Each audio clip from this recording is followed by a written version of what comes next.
Hello,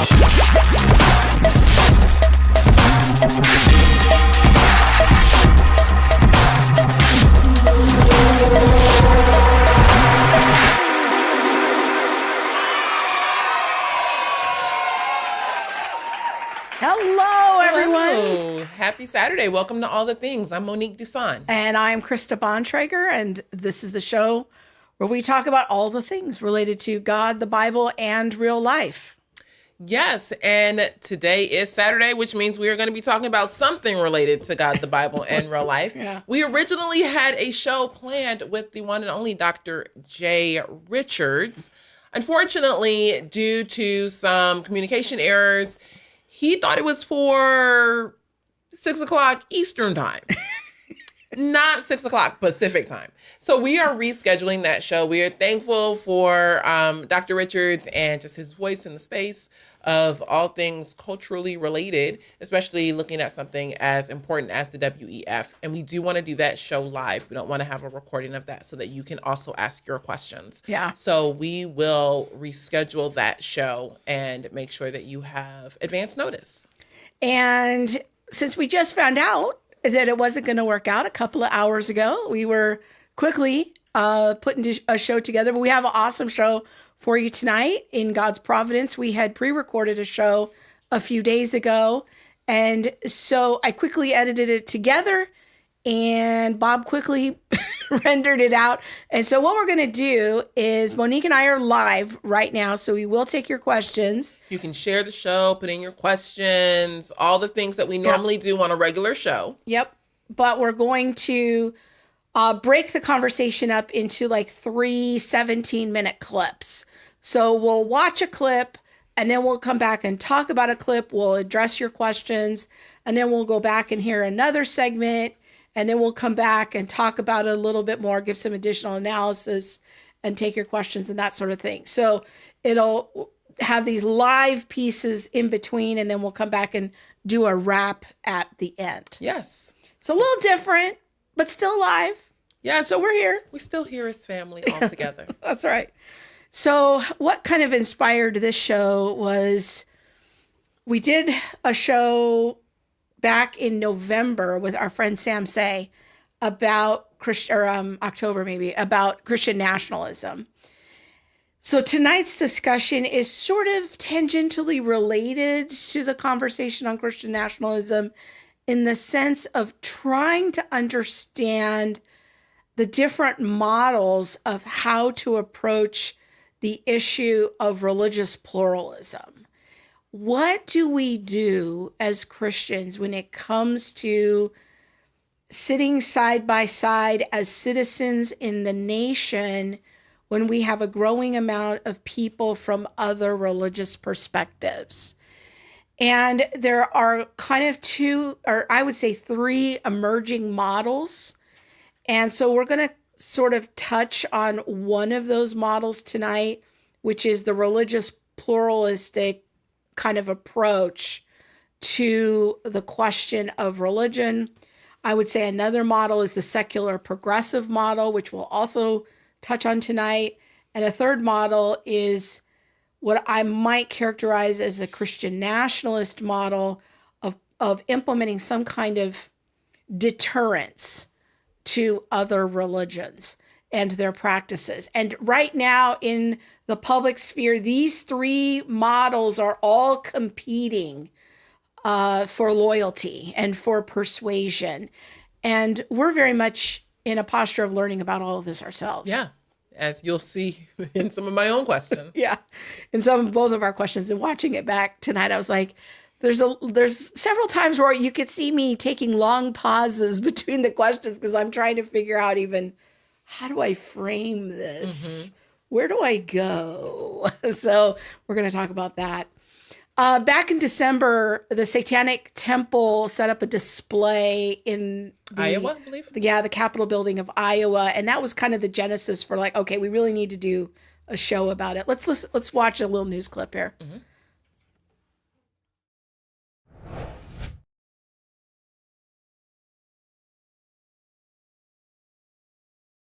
It's the holiday season, and even secular government buildings display decorations for holidays that are rooted in religion, like Christmas trees and menorahs. For 14 days, the Satanic Temple has erected a display alongside these major religious symbols inside the rotunda of the Iowa State Capitol. Lucian Greaves, co-founder of the Satanic Temple, spoke to KCCI. We're going to really relish the opportunity to be represented in a public forum. We don't have a church on every street corner. Though the temple went through the correct administrative channels to present in the rotunda, the display is getting pushback. One, I hope people realize spiritual warfare is real, that there are evil, satanic forces that are trying to infiltrate our state. Iowa resident Shelley Flockhart said she was shocked to see the altar at the Capitol, so she organized a group to pray near the rotunda's Christmas tree. Greaves says no one is being forced to interact with the Satanic Temple's display. My feeling is that if people don't like our displays in public forums, they don't have to engage with them. They don't have to view them. It's a very dark, evil force. And I truly hope people know how to battle that. The U.S. Department of Justice says religious liberty is enshrined in the text of our Constitution. It's in the First Amendment, where the writers of the Constitution protected the practice of all faiths by stating, "Congress shall make no law respecting an establishment of religion or prohibiting the free exercise thereof." The Satanic Temple is a federally recognized religion that does not actually believe in the existence of Satan or the supernatural, unlike another religious organization, the Church of Satan. The Massachusetts-based tax-exempt temple says its mission is to encourage benevolence and empathy, reject tyrannical authority, advocate practical common sense, oppose injustice, and undertake noble pursuits. Okay. So that was a little news clip. Yeah. Kind of summarizing a recent event. And kind of having people ask the question of, should religious plurality even exist, or is this something where we just say we're a Christian nation and Christ is the king and that's what we worship and that's the only religion? Or, do we allow Christianity and Judaism? Or the Satanic Temple. Or the Satanic Temple. Yeah. And if a plurality of religion is something that we want in America, why would that be? And how do we stand for that? Like, is there good reason to stand for something like that? And along the lines of those who are advocating more of the Christian nationalist model, a former congressional candidate came from one of the southern states. I can't remember if it was Alabama or Mississippi or something. He came all the way up to Iowa and destroyed the display at some point after this news thing aired. And that incident led to praise by some Christians and disdain by others. But it raises a lot of questions about how we're even defining religious freedom. Yeah. What is a religion? What qualifies as a religion? Does it extend to things like the Satanic Temple? If it's a government recognized religion, there's that. Yeah, which, it's interesting because I don't think those in the Satanic Temple would recognize themselves as a religion, but those in the Satanic Church, which there is that distinction, may say, yes, they are a religion. It's all very interesting and confusing. We should probably start so that we can get into it and let you guys hear what the expert has said. Okay, so we're going to talk to Dr. Mark David Hall from Regent University. We asked him to come on and share some of his research about our nation's founding and some of the complicated issues related to religious freedom. Welcome, Dr. Hall. Hey, Dr. Hall. Hi there. Thanks so much for having me. Well, thanks for joining us and all of our shenanigans and antics. Can you please introduce yourself to our viewers? Just a brief, who are you and what are you currently doing? How did you get interested in talking about religious freedom? Well, simply put, I'm a professor of government or politics at Regent University. I got interested in this field way back as an undergraduate at Wheaton College in Illinois. I had a chance to study politics there, and I had a chance to intern with the Christian Legal Society. And so I thought for most of my undergraduate career that I would graduate, go to law school, get a law degree, and then litigate church-state cases. In the senior year, I started thinking really my gifts, talents, and abilities are more in the academic realm. I like the history and the theory. And so I ended up going to graduate school instead. And I've taught since 1993 full time. I've done a lot of academic things, a lot of academic books and articles. But over the last 5 years, I felt called to write for the general reading public. And so I've written books that I think you all are both aware of: Did America Have a Christian Founding? And Proclaim Liberty Throughout All the Land. And these focus in on the founding era, but also I do so in part because courts have said we must interpret the First Amendment in light of the founders' views. And so I'm weighing in on these topics in ways that are relevant to contemporary debates. And over the last 2 or 3 years, I've had a chance to be an expert witness in a few cases involving religious liberty or church-state relations. And so I've kind of come full circle. I'm not litigating cases, but I'm participating in them. So that's been a real fun time. I was going to ask if you could start by helping us think through the First Amendment.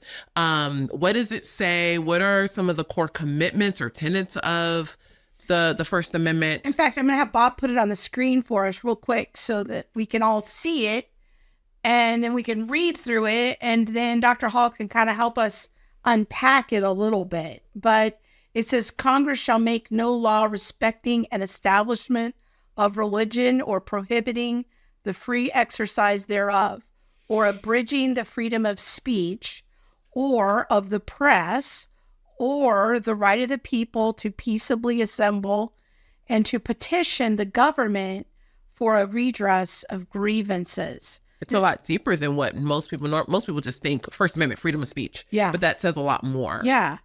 Dr. Hall, maybe you can walk us through some of these core principles and why they're important.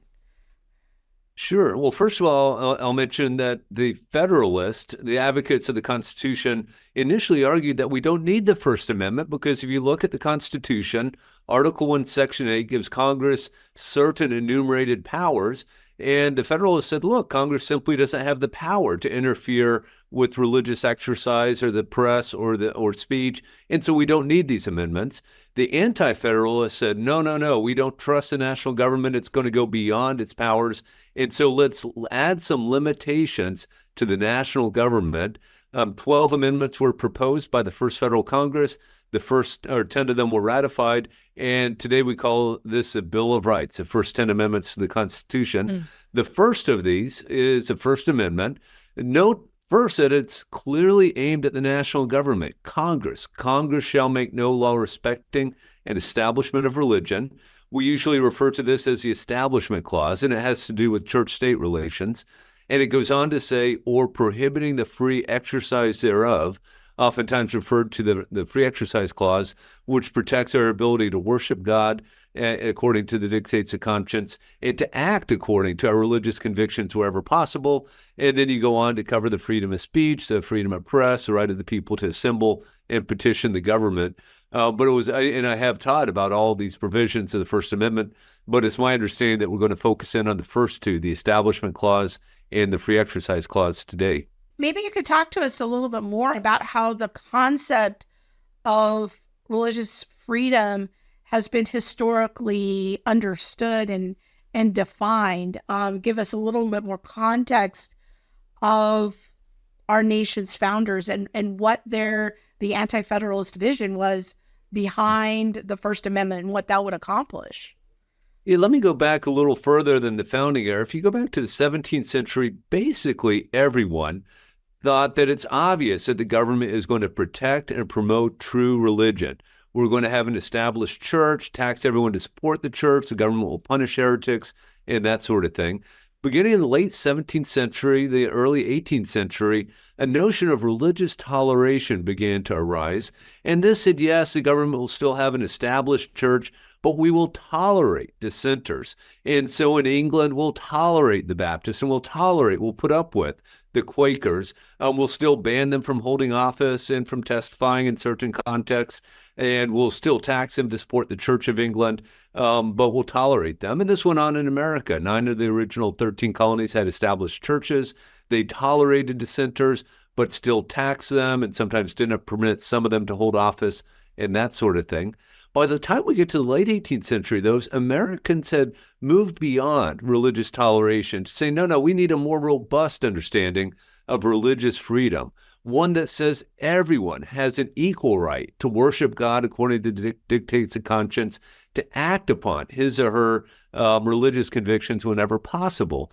And we see this reflected in the unamended Constitution. For instance, if you look at the oath provisions, federal officials are permitted to swear or affirm an oath.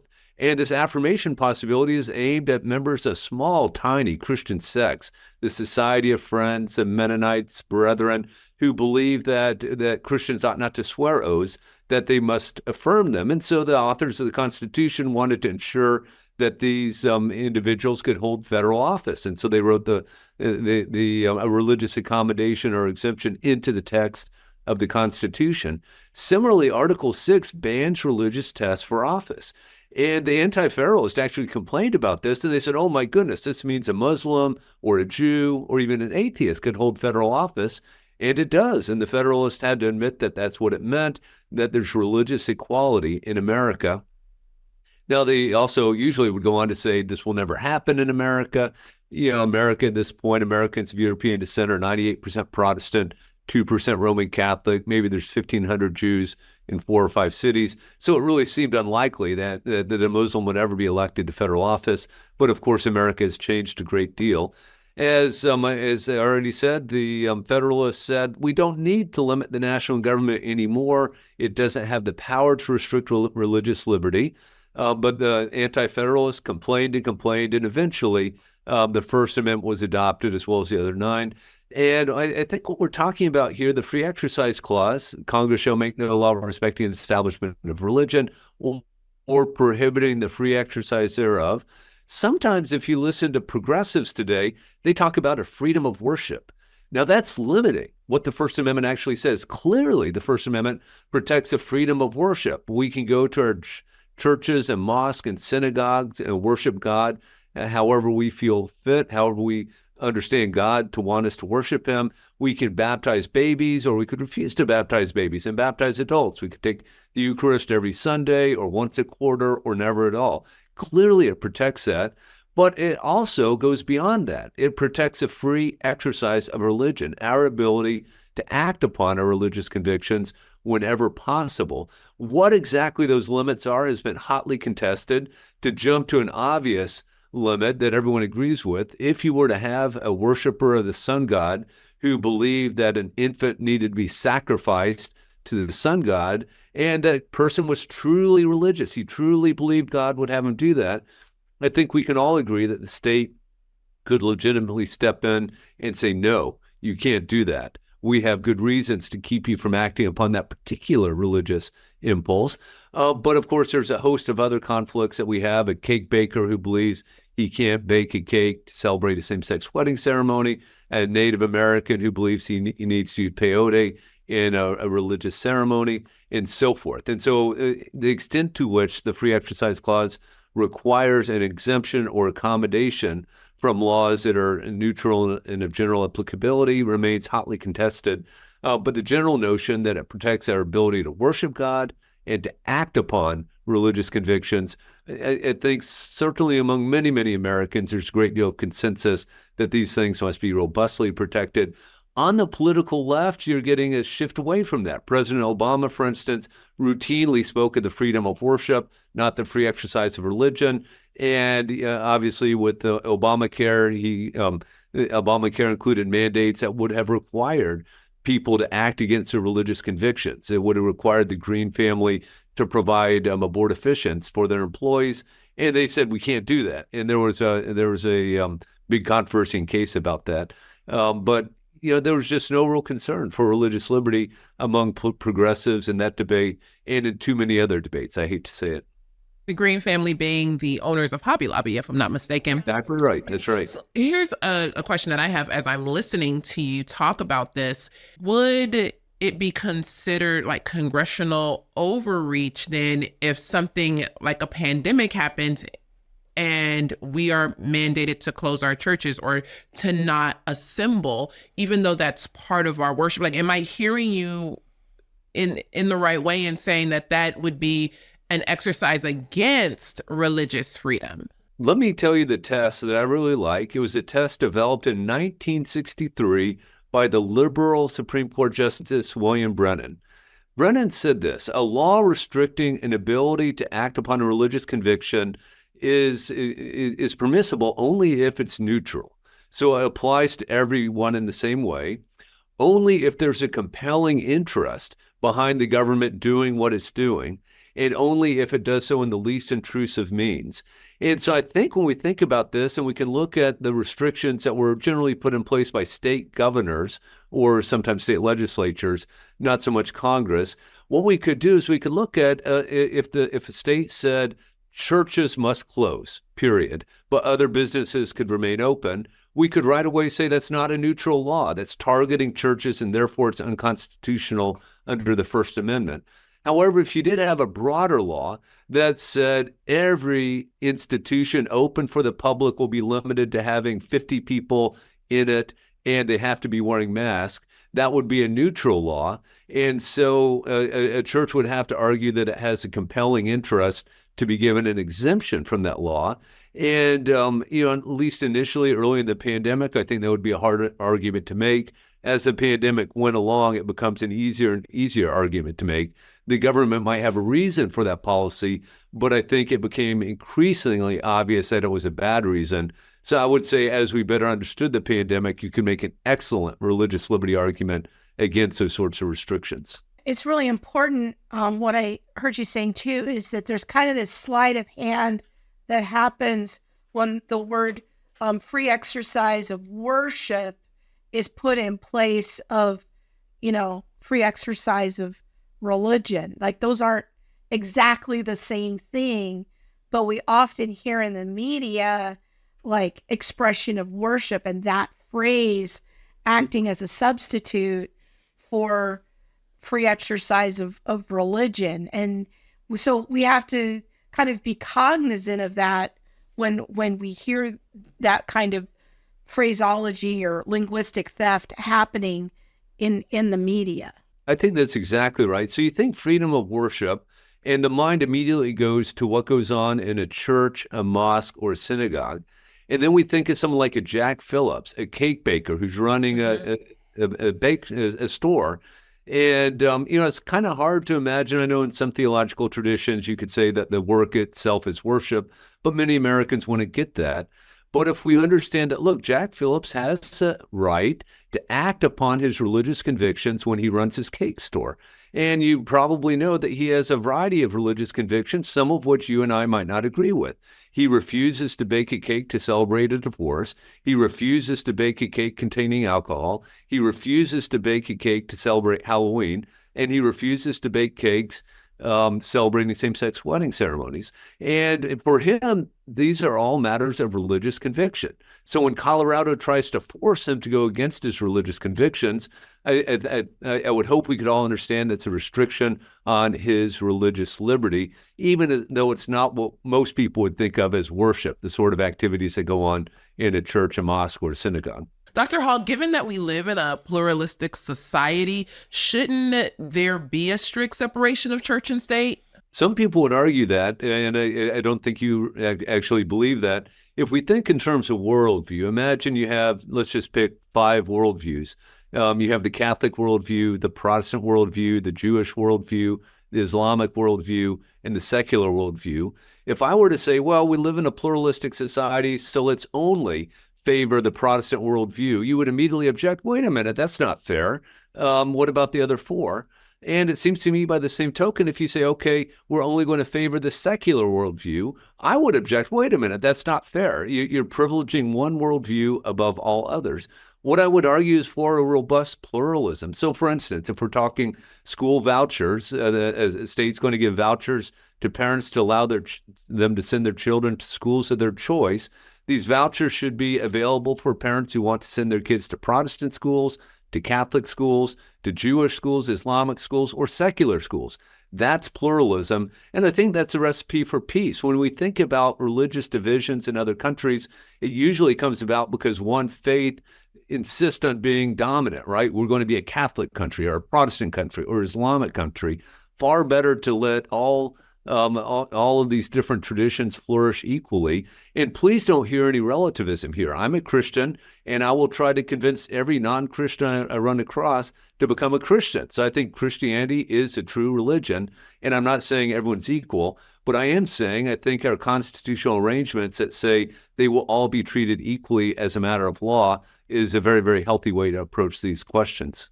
Well, one of the things that I was hearing or maybe making up is that in a pluralistic society and looking at how we are treating religion under the law, if we are not treating one better than the other and we're treating all justly, that actually works out better for perhaps us in the long run. Well, I think that's absolutely right. If by us here you mean Christians, I think that's right. And so for instance, you have in Montana until recently, you had the states say, okay, we're going to have a system of public schools and we'll fund some private schools, but not religious schools. And fortunately, a case went to the U.S. Supreme Court, and the U.S. Supreme Court said, no, Montana, you can't do that. You can't discriminate against religion in that way. And so I think that makes more options available to parents in Montana, and that's a good thing. And here, incidentally, let me emphasize that when I say religious, there probably aren't a lot of Muslims in Montana, but the Muslims in Montana should be just as free to receive that funding as Protestants or Catholics. Okay. So we are tackling the topic of religious freedom, in case you weren't here at the top of the show. And so far, I feel like we have gotten to some pretty good ground. Like, what does the Constitution say? Like, where did this thought of religious freedom even come from? And, why was that wording even thought of, to be put in the Constitution? And, I think that Dr. Hall would say he's glad it's there, but recognizing the founders, initial thought for, hey, we don't necessarily want to create just one type of society, but I think there was an assumption that we would never be more than one type of society either. Yeah, there was his thesis is that there was an operating assumption that Protestants would always be in the vast majority, and while it was technically possible for a Muslim to run for an office because there's no religious test that's required, there was just this assumption that would just never happen, but we're living in a very different world now.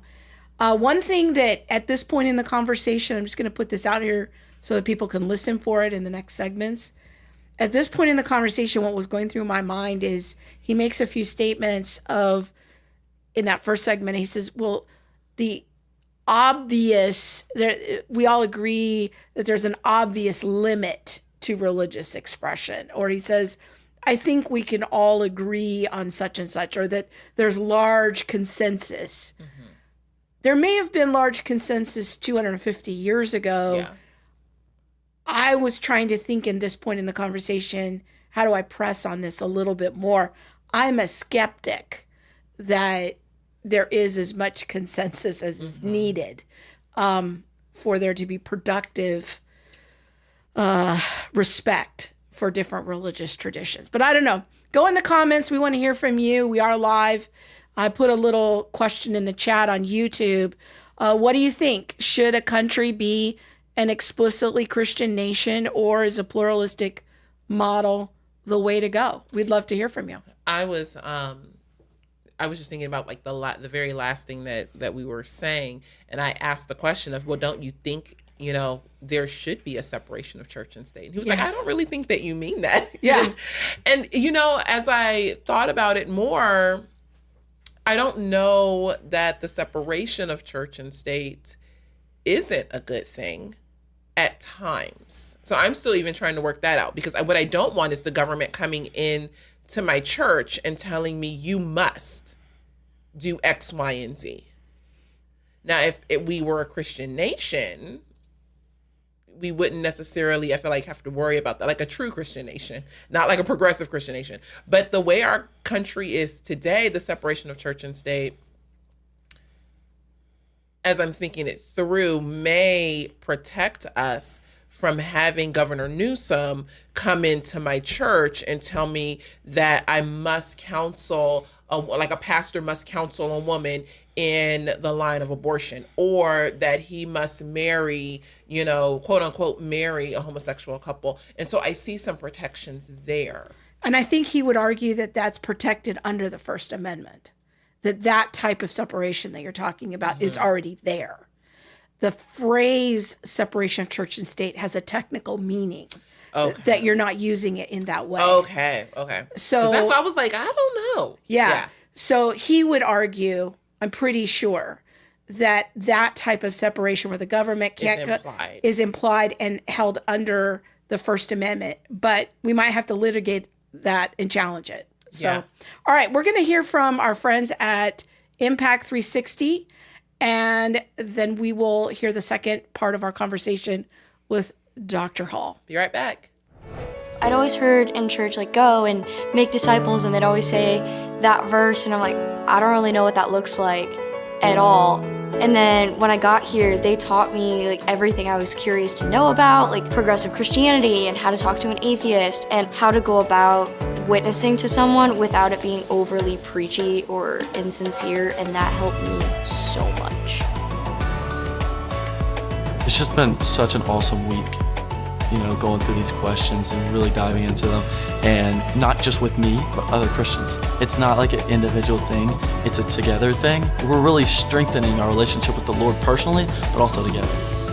We have been given the greatest gift. We have been given life, and Propel has really made me realize once again how important it is to share that gift with the millions of people out there who don't have that gift that's just ripe for the taking. It said summer 2022. We got to fix that. But we did talk to our friends at Impact 360, and Propel still has openings for next summer. Yeah. And so it's a great 1-week program, kind of a summer camp. If your kid's a little hesitant about getting committed to a 9-month program, quick, they do 1 week and 2 week programs, and they're 9-month, but the Propel is the 1 week program, and it really just introduces your kid to some worldview topics in a softer, more gentle way. Yeah. And then you're able to carry that conversation on until they can come back the next year. Okay, let's go back and hear part 2 of our conversation with Dr. Hall. I can see the value of this religious pluralism perspective, from a pragmatic standpoint. I can even see some biblical foundation for it in that the principle of being impartial, that is a critical feature that we have incorporated into our justice system in our country. But what would you say is the biblical case for pluralism as a society? And again, we're not speaking of religious relativism. We are not suggesting that all religions have equal truth. We're going to engage in rigorous conversation to potentially try to persuade people of their own free will to become Christians, that there should be freedom for those kinds of conversations.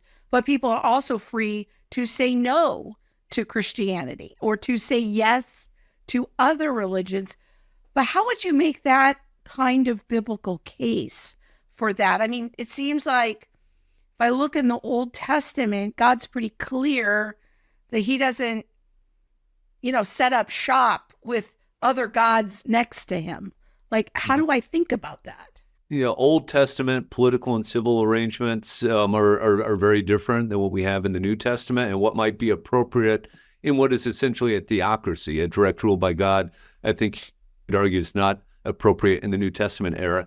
A real simple argument to begin with, and you could go on and discuss other scriptures, would be the golden rule: do unto others as you would have done unto you. I'm married to an Egyptian Christian, someone who immigrated to the United States when she was very little. But as we know, there's still Christians in Egypt. Should Christians in Egypt be free to build churches? Do we want them to have that sort of freedom? I think the answer is yes.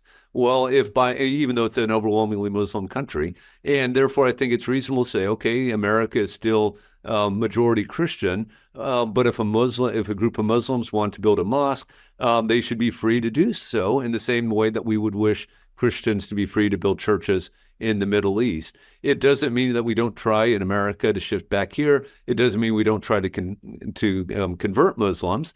It doesn't mean that we need to help them build a mosque. We don't need to donate money so they can build it, but we certainly shouldn't, as a matter of law, disfavor them. So I would say Muslims, Jews, Sikhs, Protestant Catholics should all be able to build houses of worship on the same terms. None should be favored over the others. When I think about this issue, and here's kind of where I'm at in my thinking right now, and I'd love to hear your feedback about it as a scholar and coming at it from a more academic perspective.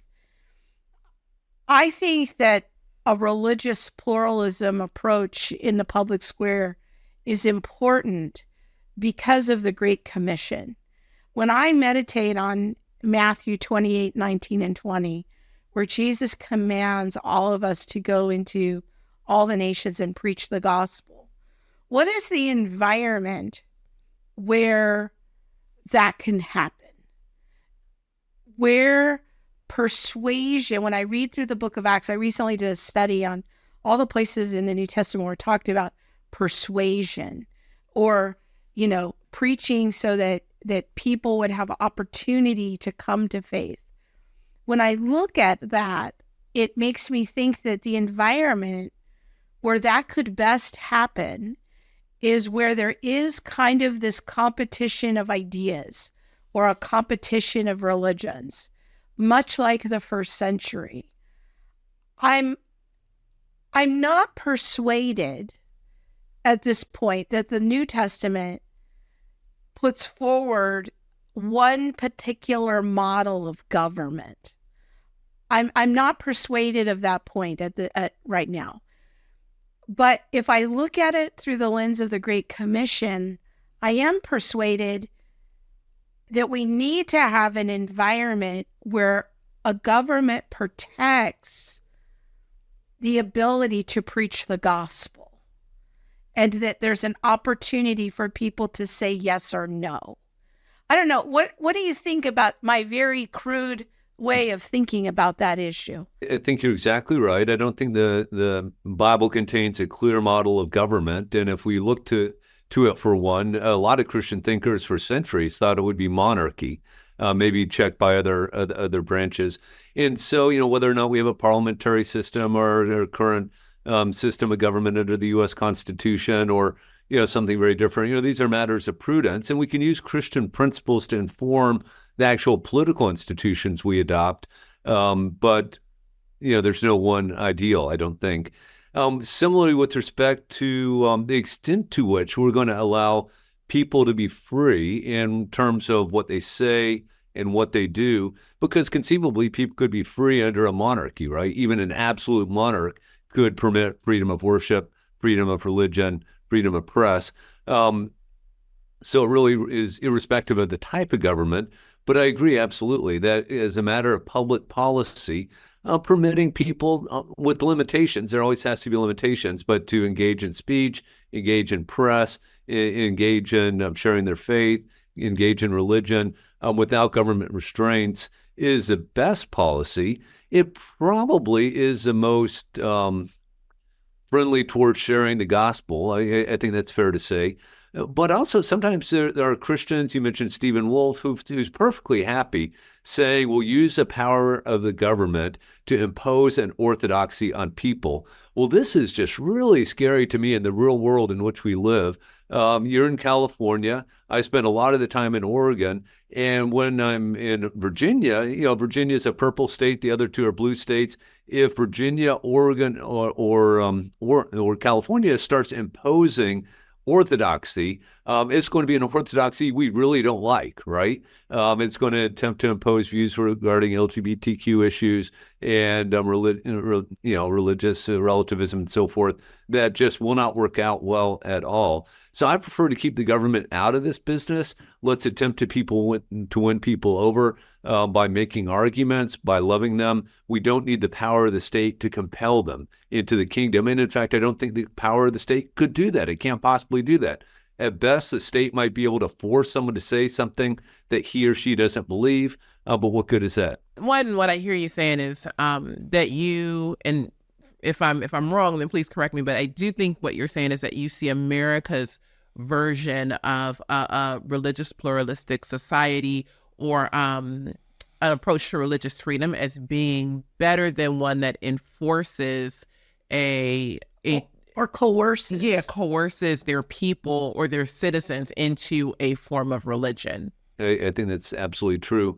And of course, what we're seeing in some of the deeper blue states is you are having governments attempt to coerce people into certain worldviews or practices that they might not like, requiring teachers to use the pronouns that students select for themselves, even if they don't connect to the biological gender. And I think that's very inappropriate. I don't think the state should be doing that sort of thing. And I'd like to see less state power in terms of enforcing ideology or religion, even if it happens to be a state like Alabama, which might try to impose something that's much more compatible with my worldview. I just simply think it's inappropriate for states to be doing that sort of thing. And we're all better off if states stay out of that business. So what would you say to like a church, a pastor, Christians who might become aware of a mosque that's going to be built in their community? Yeah, I think I would make at least three sets of arguments. The first one would be biblical arguments. So we started doing like the sort of golden rule argument. I think there's good biblical and Christian theological reasons of treating our neighbors with charity that should say we shouldn't oppose the creation of a house of worship for people who have different beliefs from us. And you don't even have to go there, right? It could be a largely Protestant town and the Catholics want to build a Catholic church. They obviously should have the same right to build a house of worship as the Baptists and the Presbyterians, and I would say the Muslims as well. I think you have strong constitutional arguments that a city can't discriminate against one particular religion or multiple religions for that matter. And then I think you have prudential considerations that oftentimes, as I suggested earlier, when you have a town that insists, we're going to be a Protestant town and we're going to put disabilities on all non-Protestants, that's a recipe for controversy. And I'm not against getting into some controversies, but controversies like that, I just don't think do anyone any good. And so for biblical, constitutional, prudential reasons, I would try to convince a church or that pastor that they shouldn't oppose the building of a mosque. Now, that mosque, of course, has to, it doesn't get special treatment. It has to, follow building plans and follow building codes and that sort of thing, just like any Christian church would have to. I think the wrestle that we're in now, though, is like in the world where people are religious in a peaceable way, let's say, I can see a case for this pluralistic model. But in our current cultural moment, we're wrestling with, and some people would say it this way, they would say basically there's two options. There's either you've got broad Judeo-Christian values or you've got drag queen culture. These are the two options that are available to us. As secularism and secular progressivism increases as a worldview, both in numbers and influence and policy making, there are those that would say, no, we need to do things to kind of punish that, to de-incentivize that, and to really bolster up the idea of America as an explicitly Christian nation with laws, values, and policies based on Christian principles, because the alternative is drag queen culture. Like, help us think that through in light of the very kind of beautiful model of religious pluralism that we've been talking about. Or is that even true? I mean, are the only options the Judeo-Christian worldview versus drag queen story hour? So I'll return to what I suggested before. You know, some of these people who write, books, A Case for Christian Nationalism and so forth, they're really engaged in almost utopian speculation about what would be nice somewhere. And someone like Stephen Wolfe isn't even a nationalist. He's a localist. But let's say if we take the broad principle, let's say state governments, we're going to give them the right to impose the appropriate worldview. Again, I ask you, what would that worldview be in California or Oregon? It would not be traditional Christian values. I can assure you of that. And so I would much prefer just to keep the state out of that business, to say, look, the state will have no business whatsoever imposing ideas upon its citizens or upon its school children. That's just not the job of the state. And instead, when we're trying to determine what sort of morality we, the people of California, will embrace, what sort of religion, those decisions should be made freely and because of persuasion. And so what Christians in California need to do is talk to their neighbors, share the gospel, explain why the Christian moral position on abortion or mutilating children is the correct one, and attempt to win through persuasion.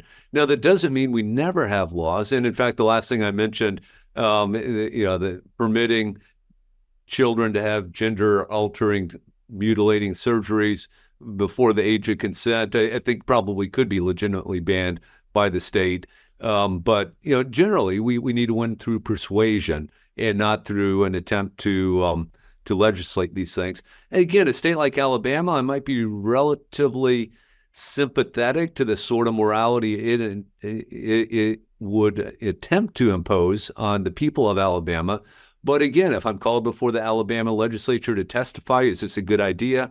I would say, no, it's not, for biblical and Christian reasons, for constitutional reasons, and prudential reasons. You ought not to do this. Even in Alabama, we should attempt to win non-Christians to Christ through persuasion, not the power of the state. So help me understand, you're not arguing that we shouldn't enact laws or policies that wouldn't be informed by the Christian worldview. I don't think that's what you're arguing, because there is some standard that we're putting forward. I don't want people to hear what you're saying as just a pure appeal to pragmatism or living peaceably with one another, or this is just not a good idea. I mean, that's kind of a step away from relativism. So I'm trying to make sure that I'm understanding the standard that you're appealing to there. Sure. So what we've been focusing a lot on is using the state to impose views on its citizens, or maybe to favor some views over others. And there I'm arguing that there's very good reasons to say the state shouldn't do that.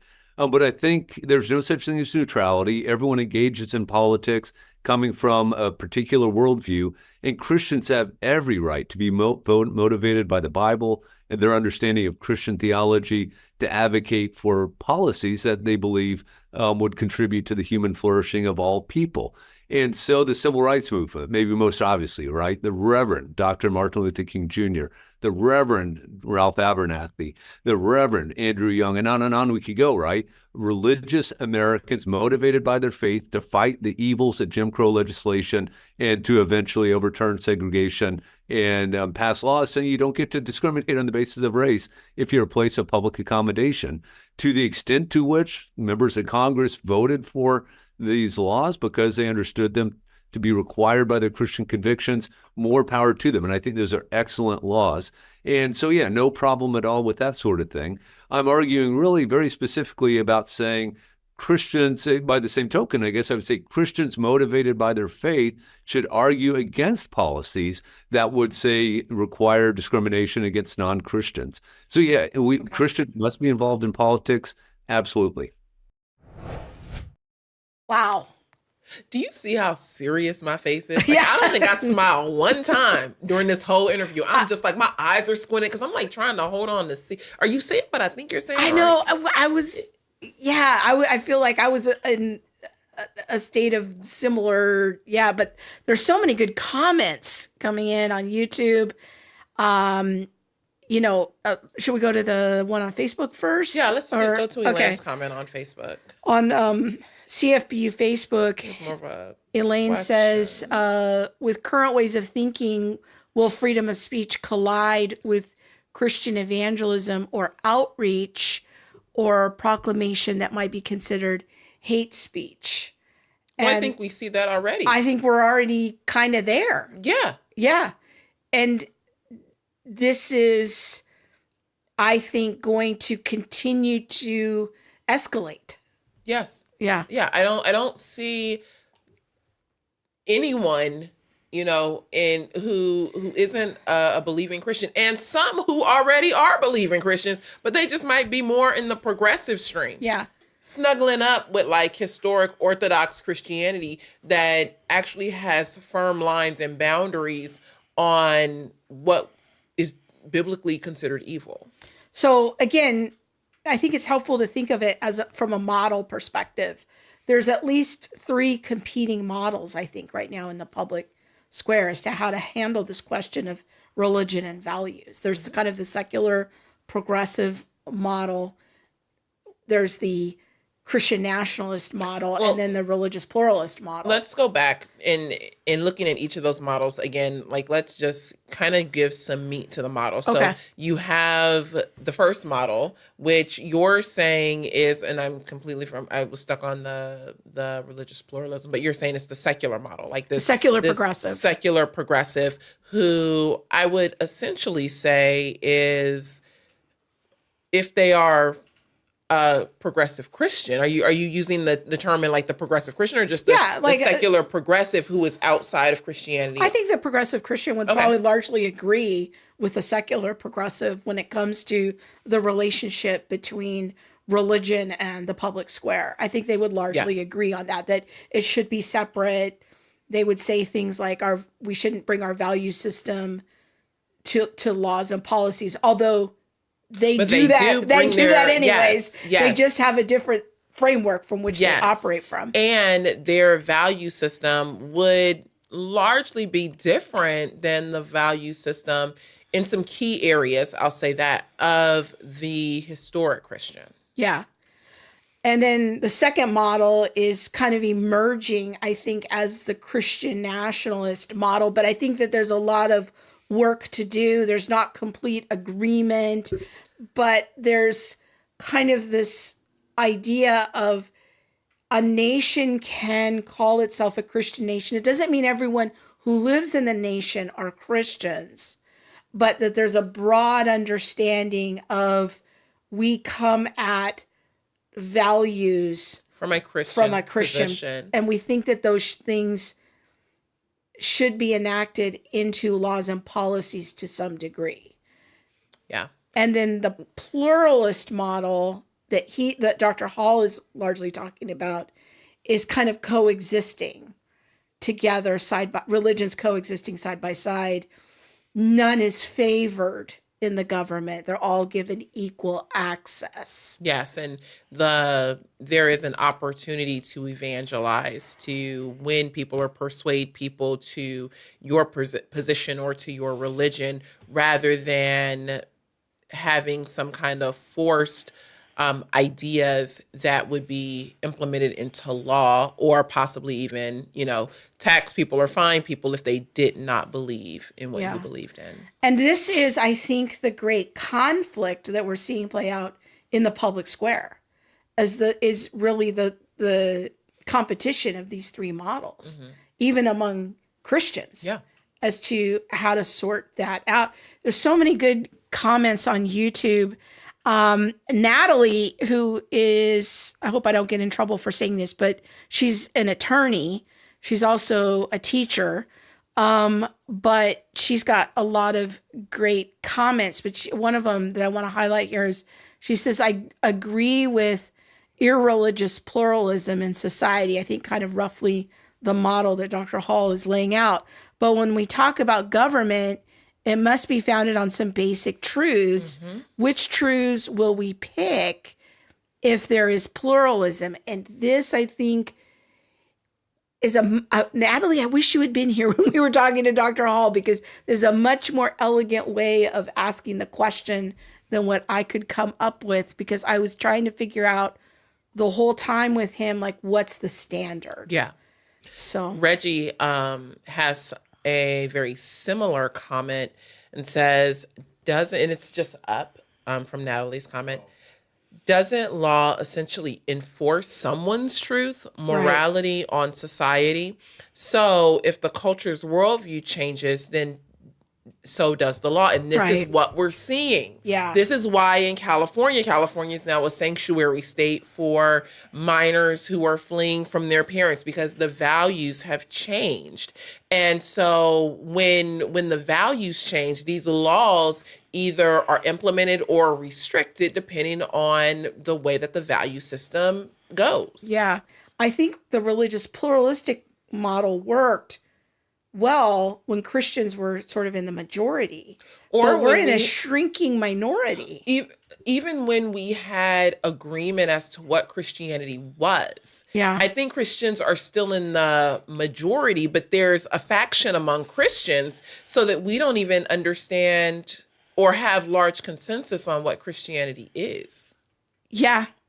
And then Brandon had written in the chat, like, which version of Christianity. Now, I think that's my point. I think that most of the Christian nationalists that I've heard, like, for example, I read Doug Wilson's book recently, Mere Christendom, which I don't think it's a very well-written book, but he does have a few helpful ideas in the book. And please don't go off. Like, people have Doug Wilson derangement syndrome. I'm aware of all of his issues, but he can speak to one particular issue and we can sort it out and see if there's truth there. But I think that he's trying to appeal to a version of Christian nationalism that's very, very broad. It's not denominational. I think Stephen Wolfe also is trying to do a similar project that even includes Roman Catholics and the Orthodox. It's very, very big tent when it comes to Christianity. They'll usually cite like the Apostles' Creed or something like that. But at least then you know what the standard is. And there's a baseline. And so this is kind of my wrestle. Sorry, I'm looking through, but there are so many great comments. Yeah. Let's see.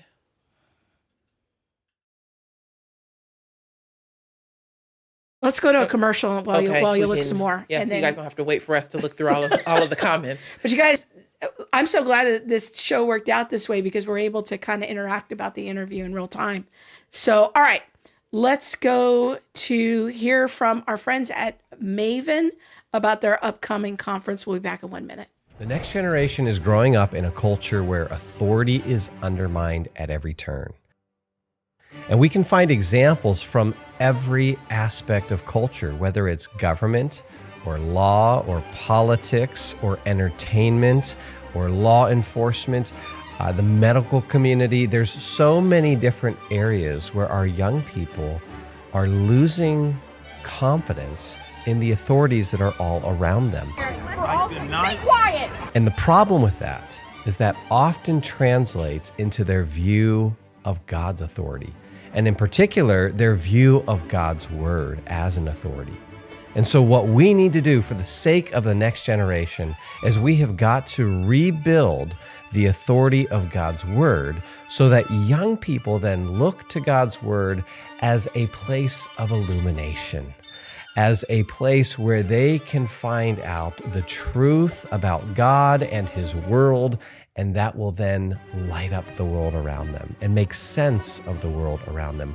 We need God's word to illuminate our hearts and our minds so that we can see God's word as the appropriate authority on all matters of life and faith. And so I want to encourage you, if you are any kind of stakeholder in the life of a young person, be at the 2024 Maven Conference. Our theme is Illuminate, and we are going to help you to rebuild the authority of God's word for the sake of the next generation. Join us in Southern California on February 23rd and 24th. You can go to mavenconferences.com to register.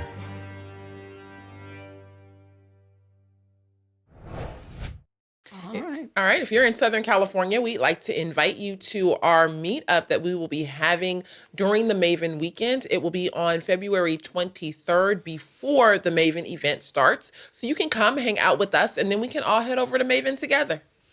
Or you can just come to the meetup. Oh, womp womp. Either way, The Maven conference is like one of my favorite I know, conferences. it's a great conference. It really is. Yeah. And so I encourage you, if you're in Southern California, come to the meetup and then come to the Maven conference. It is going to be a great time. Again, one of my favorite conferences. Okay, let's go out. Keep the comments coming. We're going to talk at the wrap. We'll talk about some more of your comments, but we're going to go to part 3 right now as the wrap for our conversation with Dr. Hall from Regent University.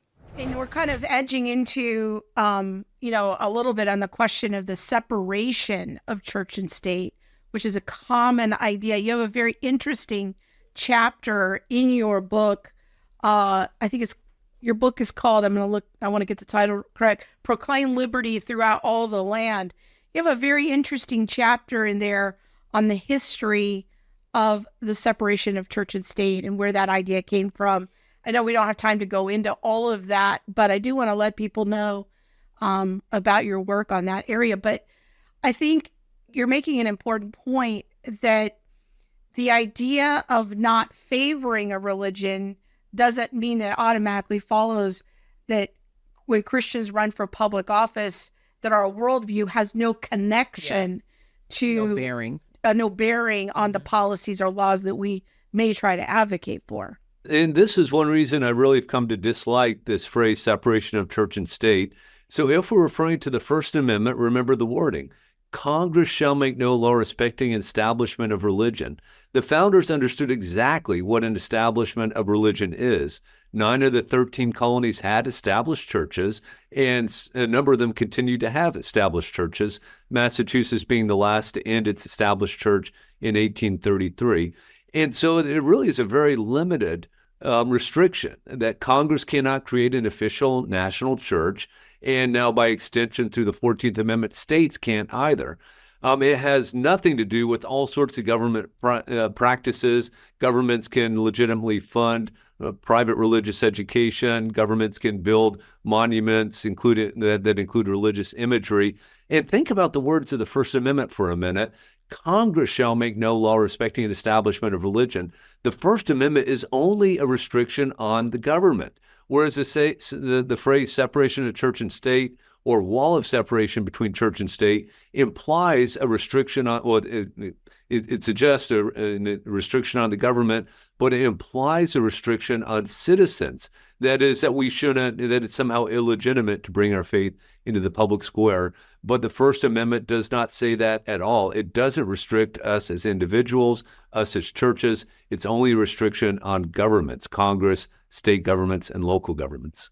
I think that's really helpful to consider, one, that while the government, has these stipulations, as a citizen, I can, bring my personal convictions, my religious convictions into the public square. But I also am, wrestling with this idea too of like many of our laws and our justice system is built upon a lot of the Judeo-Christian worldview. It's why is it illegal to murder? Well, it's because there's a standard set in place, whether atheists like it or, people who may not value the sanctity of life the way that a Christian would. We still see the implications of our worldview on our larger society. So I think that's absolutely right. And certainly as a matter of history, it's absolutely right. But I think today, especially in the pluralistic country America has become, I think it's something like only 64% of Americans even claim to be Christians nowadays.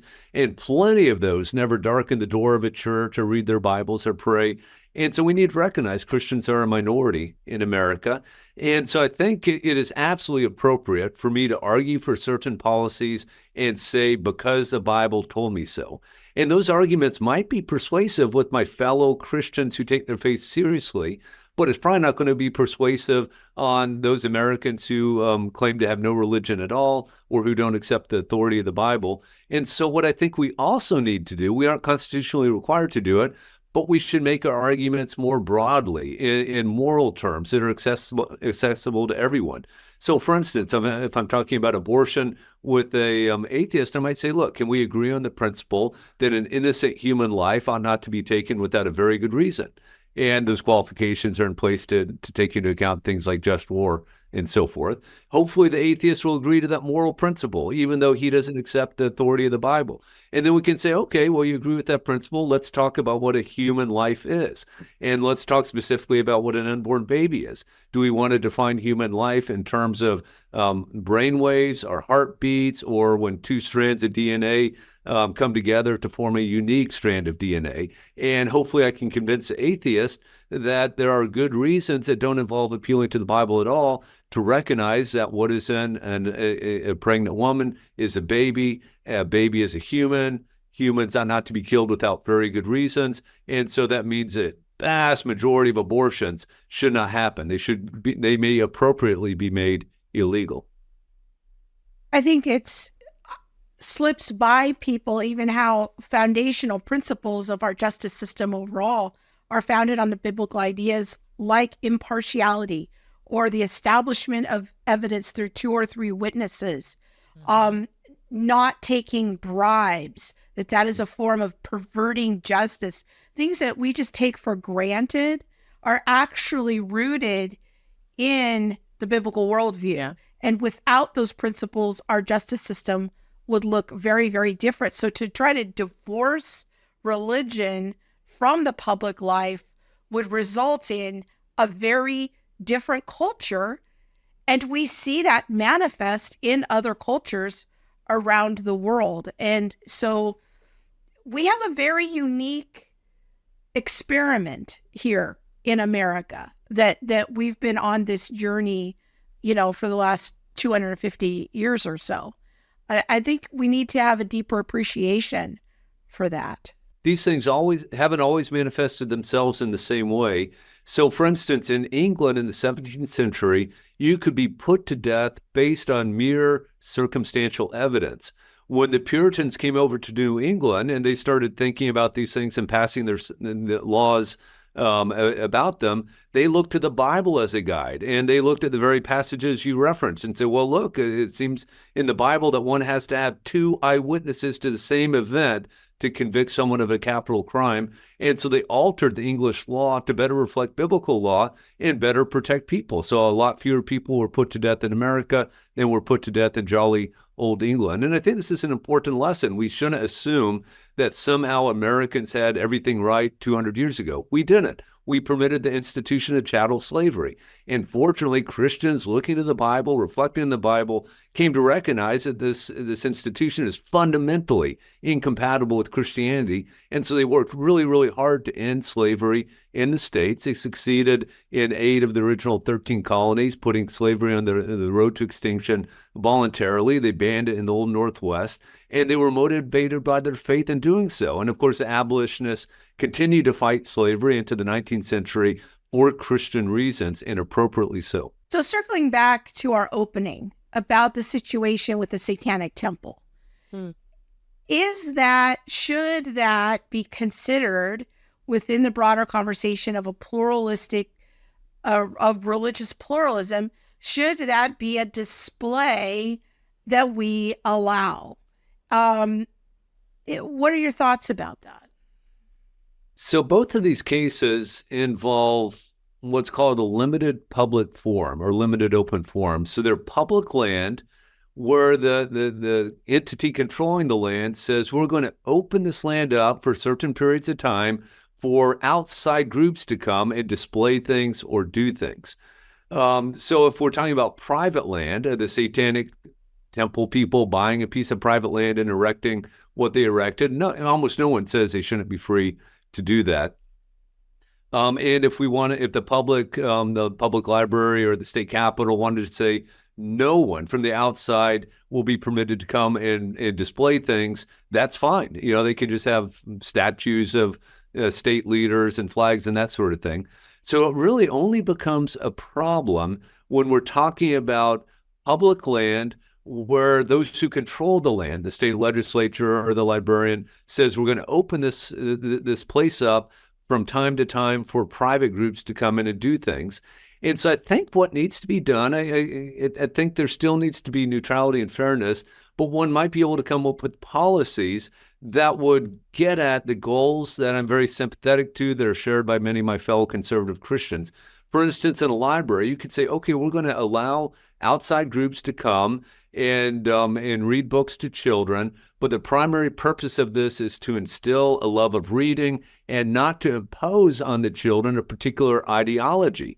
And so, we're not going to let the drag queen story hour come and basically, attempt to impose or present their very flawed ideology. But by the same token, a fellow named Eric Metaxas wrote a book, Donald Drains the Swamp, and I haven't read it, but I gather it's a real pro-Donald Trump book. The library might say, look, we're not going to allow that either, because really that's promoting a Republican ideology, a pro-Trump ideology. We aren't going to allow that, just like we aren't going to allow the drag queen story hours, but we're going to allow all sorts of other people to come and read stories when the primary purpose of what we're trying to do is instill a love of reading. I think we could get away with that. Similarly, I'm not sure how Nebraska governed who did what when, but it does seem to me you could come up with policies that would say, okay, we're going to allow some outside groups to come, but they need to be these sorts of groups, right? Groups that involve civics or something like that. And so there can be some discrimination of that. You don't have to allow the pornographers to set up their displays and so forth. Yes, I think there's ways of getting around that without saying the state is going to favor Christianity over non-Christian faiths. So that's what we want to avoid. But neutral policies that get at these things are one possible remedy. And the other remedy is for Nebraska just to simply say we aren't going to allow outside groups to display stuff in the Capitol, and that would take care of the problem. You're giving us some things to think about, and this is all in the spirit of Monique and I learning as well. Yeah, let me be clear. I find that a hard issue because I'm generally in favor of liberal neutrality where the government isn't favoring one thing over the other. And these are two of the hardest cases in my mind, the drag queen story hours and the Satanic Temple display. It's not an easy issue. So I've attempted to articulate my view. Some of your listeners and some of your audience might disagree, and that's fine. I say let the conversation begin. I'm not pretending to have the solution to everything. I hear what you're saying. Like there's many ways to kind of just avoid the issue altogether if we did have this idea of neutrality and, we're not going to favor this group and we're not going to favor that group and we're going to have strict, policy and boundaries so that those things don't happen. But when something like that does happen, if it happens, how can we get farther in the conversation to potentially winning someone to Jesus? As the secular progressives, I would argue that it does form a worldview. Mm-hmm. And it is becoming a form of or a type of religion in that it guides people's lives. It provides, it answers major worldview questions about purpose. And it's a struggle, I think, that we're going to continue to have in this American experiment of how do we differentiate between the historic religions of maybe the great, sometimes they're called the Abrahamic religions of Judaism, Christianity, and Islam, and maybe a few other traditional religions like Hinduism, Buddhism, the Sikhs. But then you get in this weird gray territory of more recent or novel religions, or even religions that are more indigenous that may have practices such as human sacrifice that, well, now what are we going to do? These seem to be very sizable problems that I'm not altogether convinced at this point, if we don't have some kind of objective standard to appeal to, I don't know what religious freedom will morph into in the next 20 to 50 years. Well, let me just suggest with respect to the last example you gave, I think it's perfectly legitimate for the state to say people don't get to kill other people, right? We're going to have a law banning murder. And this law is going to apply to everyone, including an indigenous tribe that believes it needs to sacrifice someone to the sun god or whatever. And so that would be an issue where this law would override even a sincere religious conviction. And so religious liberty can't be a trump card that wins every time. There has to be limitations on it. Historically, what we've said in America since the mid-20th century is if someone claims to be religious or to have a religious motivation, we aren't going to doubt that. We aren't going to have a court coming in and saying, oh, that's not really religious. Historically, I've thought that's been a good approach. What we've seen over the last 10 years, though, is we've seen some groups arise that seem to be pretty clearly not serious. The Church of the Flying Spaghetti Monster is one. The Satanic Temple is the other. There are people that kind of worship Satan, right? Wiccans and others. But this organization, the Satanic Temple, is kind of in your face. We're just making stuff up in order to annoy Christians.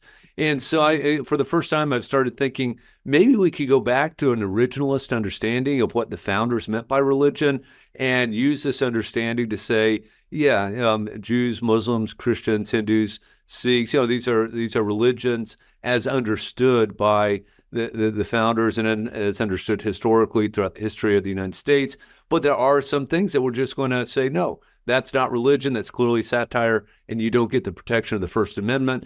That doesn't mean you don't have freedom of speech and that we're going to arrest you for engaging in satire, but you don't get to appeal to the First Amendment, the Free Exercise Clause, to protect your ability to do things. So that's something we have to think about, I think. I think those will be some challenges ahead for us as a nation to grapple with. Well, thank you, Dr. Hall, for having this conversation with us. Yes, thank you very much. It's been very helpful. It's been my pleasure.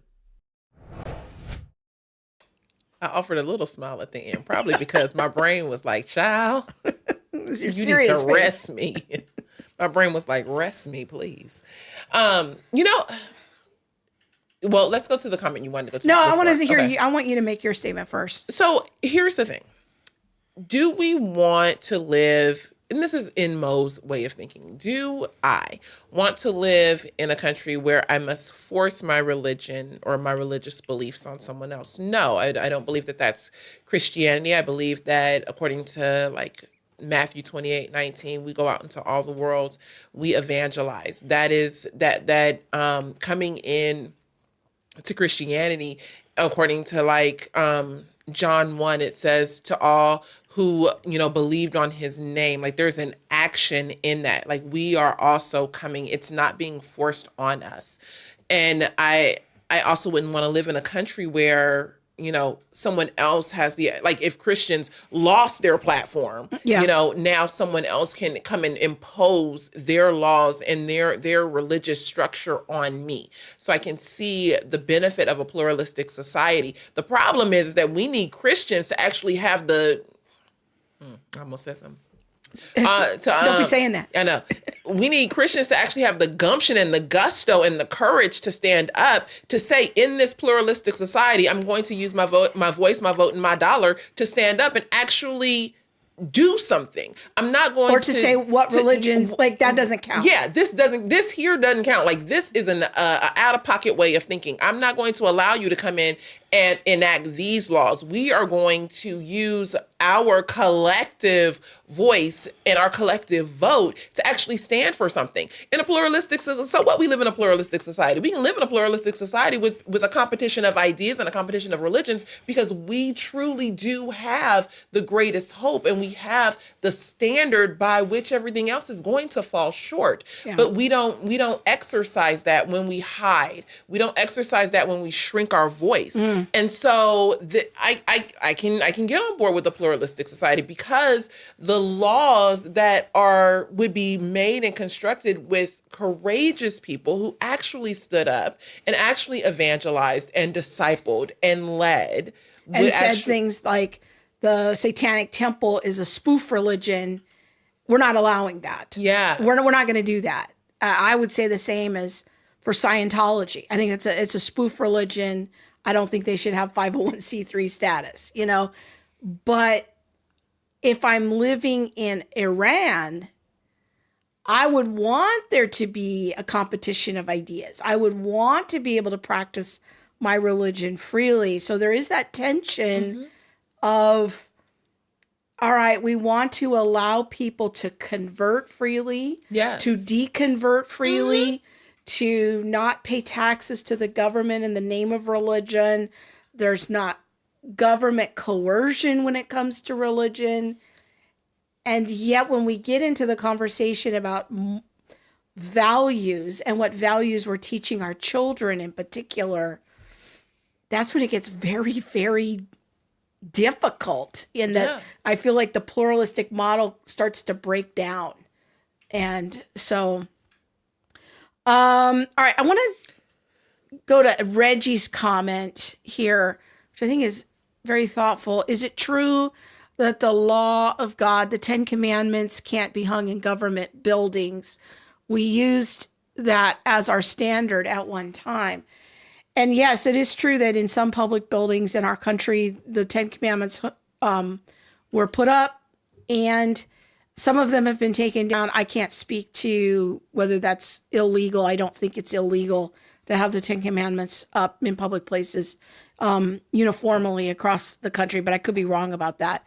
But I do think that that question encapsulates the problem at hand, is that there are some things in the 10 Commandments that we criminalize, like theft and murder. But there's other things in the 10 Commandments we used to criminalize, but don't anymore. Adultery. Like adultery. If we were to extend the principle of marital unfaithfulness out even more, homosexuality. We used to have sodomy laws. We don't criminalize thoughts, such as coveting, the 10th commandment, which coveting arguably could be underneath theft and murder, as kind of a precursor to those. And adultery. Yeah, exterior sins. But the question is, for the Christian nationalists, is that they want to codify the first table of the law. You shall have no other gods before me. You shall honor the Sabbath. They want to... So the first table of the law mean the first four? Yes. Yeah, the first four commandments. The first four commandments about loving God, versus the second table of the law is about loving our neighbor. The Christian nationalists, and there's a big tent here. There's a lot of different ways that they want to go about it. Some are like death penalty for people who believe in other religions. Others are like, we'll make them pay a tax, or we'll incur a fine if they belong to another religion, or we won't let them have public buildings, or we won't give them building permits. There's ways of inhibiting those practices. I don't know if I'm ready to criminalize that. Yeah. And that is where, like, is there any ground between that and Drag Queen Story Hour? Well, there's a lot of ground between that. I think even... But that's the setup. I know it's the setup. And when we create setups like that, I feel like if I had Kathy Gibbons on from Filter It Through a Brain Cell, she would say, that's a fallacy. It's the either or fallacy. Yeah. Like, it's either this or it's that. And you have to ask the question of, is that really true? Because is it really true that if we aren't enacting Christian nationalism and potentially not giving people buildings or taxing them if they, aren't honoring the Sabbath, then we automatically have Drag Queen Story Hour? And I don't know that that's true. I don't know that it's true either, but I'm trying to figure that out from a principled standpoint. Dr. Hall said several times, I made a little note as he was talking, he seems to want to appeal to some version of natural law. He never called it natural law, but he wants to appeal to some kind of a biblical standard. I think he used the word natural law in reference to the abortion part of murder. Yeah. So, but he said, he used words like, well, hopefully we could get to consensus, or most of us agree that this is not persuasive, or make our arguments more broadly accessible to everyone, or we can agree in principle that it's wrong to take a human life. Convince the atheist that there are good reasons, or almost no one says.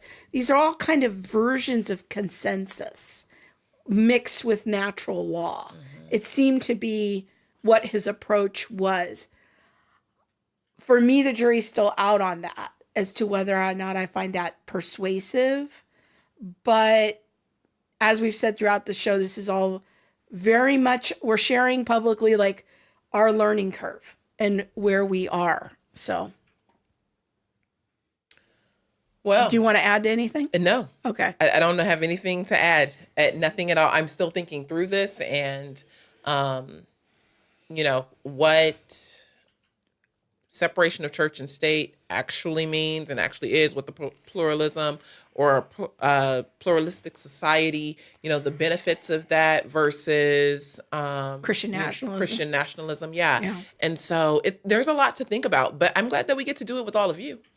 Yeah. This real-time conversation and get to hear all of your thoughts as well. Your thoughts have really challenged me and made me think about a couple of different things as well. So then we have a comment on YouTube. I think this is a good way to wrap. Biblical principles are universal no matter your religion, such as murder, theft, and bribery. I don't agree. I do not agree that every culture agrees on what qualifies as murder. I don't agree with that. Now, I don't know that they're saying that I don't know that person is saying that the principles are agreed upon, but that they are right no matter where you are. If that's what we're saying, then I agree with that. If there's a universal moral standard that is transcendent, I agree with that. Mm-hmm. But whether or not that's agreed upon by all people, I don't think that's true. Well, we can see that in is it India or Sharia law that has honor killings? I think that's in Sharia law. Or widow burnings. That's in India. in Hinduism, yeah. So I think that is murder, and we would see that as an example where it wouldn't be a universal principle regardless. Yeah. Oh, yeah. So, no, I was right. Okay. Yeah. Great. See, I got you. Yeah. These are tough questions. So we look forward to your feedback. Thank you for being in it with us. And the Learning Leadership. We will continue these conversations in the future. It's something that I'm sure we will revisit in some form or fashion. We have to revisit it. I think these are conversations that we need to keep thinking about and keep thinking about together as family. How are we discipling our kids to think about this, discipling the next generation? How are pastors and leaders having these conversations with their congregants?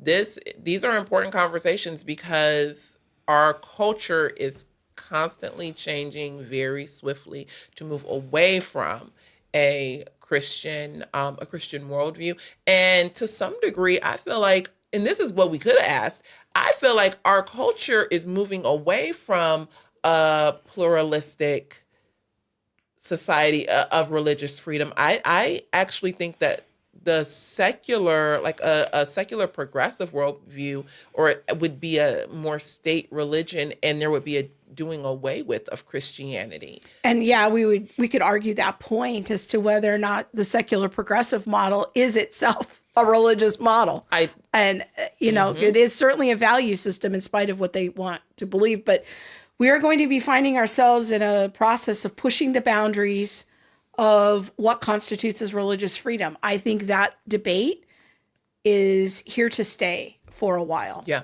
So, all right, friends. Next week, we're going to continue this conversation to some degree. We're going to be talking with Nathan Berkeley from the Religious Freedom Institute about kind of how to exist in a society where secular progressives kind of want to come for us as Christians. What steps are they taking to come after Christian institutions, and what steps can we take to help protect ourselves from the alphabet people and woke agendas from trying to penetrate and fundamentally transform our religious institutions. So we will continue this conversation a little bit more next week. We'll see you then. Bye, guys. God bless.